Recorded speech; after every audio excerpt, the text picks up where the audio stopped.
So there's a new poll that came out, and while we're all focusing on, serious political issues and this reconciliation bill and war in Afghanistan, Donald Trump has still been doing Donald Trump things, and now the effects have fully taken hold.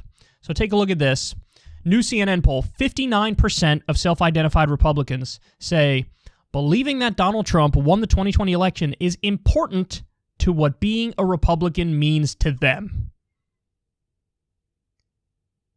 59% of Republicans say, basically, you have to believe that Trump won the 2020 election in order to be a true Republican, in order to be a real Republican, in order to align with my values. That is absolutely psychotic, guys. So there is a process of radicalization that's currently going on the right that is astounding. Because I remember, so there was a story, back when Obama was president, there was a story that 43% of Republicans thought Obama was secretly Muslim. So that number became a good number to sort of determine who the TFGs are. So you have 50% of roughly 50% of the country is conservative or conservative leaning. That's an oversimplification, but you get the point.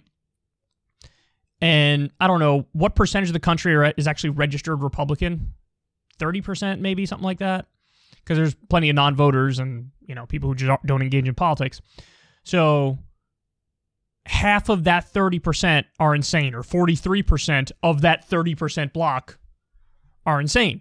So that's a good indication of who the TFGs are.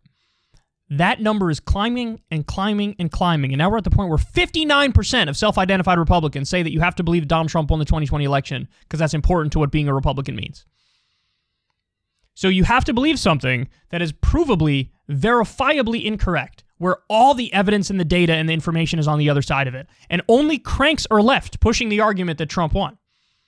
You have to side with the fucking MyPillow guy over every election expert in the country, over all the evidence. This is a giant political problem. It's a huge political problem, especially because guess what? This is now gonna drive the elected Republicans to also become more and more insane. So everybody's gonna have to pledge allegiance to Trump.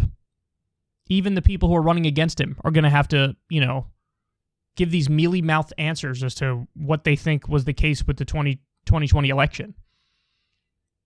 Try to wiggle out of it, give a political answer, or just say flat out they think Trump won. Because what's going to happen is you're going to have this purge of the party, of the people who say that's not true. That's what's going to happen. So the 2024 Republican primary is going to be absolutely bonkers, son. It's going to be mental. And the thing that's so astounding is that none of their red lines are on actual policy issues. Have you noticed that? The right-wing base. This is all culture war grievance nonsense and the election being stolen from Trump. On the left, you see real litmus tests around things that matter. So there's a portion of the left that's just total red line. If you're not for Medicare for all, go fuck yourself. I get that. Makes sense. We need Medicare for all. There's a pandemic. People are dying. Millions of people go bankrupt from not having health insurance. Tens of thousands die because they don't have basic health care. So yeah, when people on the left say, that's my red line, I get it. This I don't get at all. This is, I've fully bought into this fantasy world, this One America News and Newsmax and far-right Fox News fantasy world. And they're getting more and more extreme as time goes by. I don't know how to save these people. Don't get me wrong.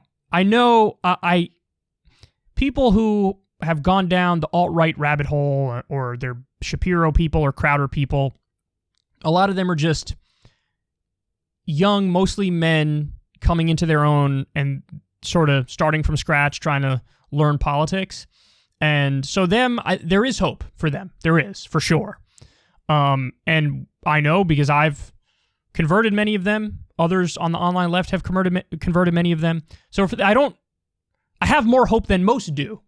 But when you look at 59% of Republican primary voters, self-identified Republicans, saying you have to believe Trump won the 2020 election, this is more like you're talking 60-some-odd-year-olds whose political worldview is already so ironclad and rock solid and total partisan hackery that I don't think they're savable. Or most of them are not savable. And that's a scary proposition, man, because they're also some of the most politically active. So these are the people who are going to be an issue for like midterm elections for sure, because they're all getting out there to vote for the craziest fucking Republican candidate that gets out there and swears allegiance to Trump. So this is what we're dealing with. A Democratic Party where the electorate keeps moving right, and a Republican electorate where they keep moving right. It's a bad mix. You're just going to go further and further and further right. So I'm astounded. I wouldn't have been surprised by the same number as we think Obama's a Muslim, 43%, although that's still a really high number. If they said that, you need to believe Trump won the 2020 election, but 59%, 60% of the Republican base being this deep down the uber conspiracy rabbit hole, that's really, really not a good sign, man. And I don't know what happens from here. Eventually, Trump is going to die, and what happens with all this energy and all these voters? What does it get transferred to? I don't know, but if they... the other takeaway from this is this shows the power of propaganda. So what did Trump do while all of us were thinking of Afghanistan and talking about the economy and COVID?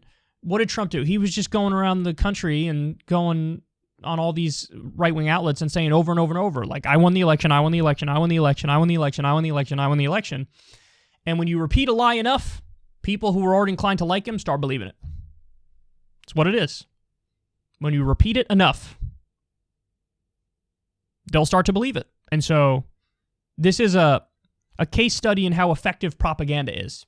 And if you just repeat it over and over and over and over and over, people will be like, okay, I guess that's true. There you have it. Nearly 60% of Republican voters totally lost the plot.